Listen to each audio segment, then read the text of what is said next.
ಜಮೀನ್ದಾರ್ ಬಂಡೆಪ್ಪನ ಮಗ ಬೆಟ್ಟಪ್ಪ, ಬೆಟ್ಟಪ್ಪನ ಮಗ ನೀಲಪ್ಪ. ಈ ಕ್ರೂರಿ ಅನ್ನ ನೀಲಪ್ಪನ ರಕ್ತದ ಕುಡಿ ಈ ಮನೆಯ ಮಗಳ ಗರ್ಭದಾಗ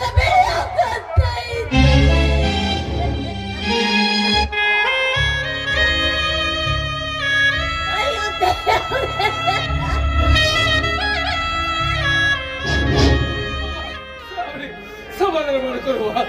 ತುಂಬ ಮೊಸರೇದಿ ಈ ನಮ್ಮನೆ ಹಳಿ ಹಳಿ ಬಡ್ಕೊಂಡು ಹಾಕ್ತಿದ್ರೆ ಆಮೇಲೆ ಹೆಚ್ಚು ಕಡಿಮೆ ಆದ್ರೆ ಏನು ಗತಿ ತಾಯಿ?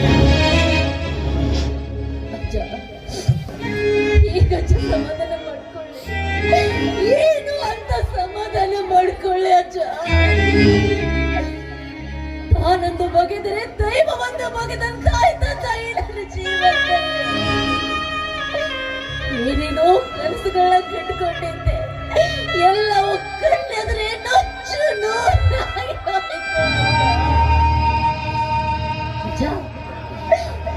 ಹನೆ ನನ್ನದಾದರೂ ಹನೆ ಬರಹ ನನ್ನದಲ್ಲ.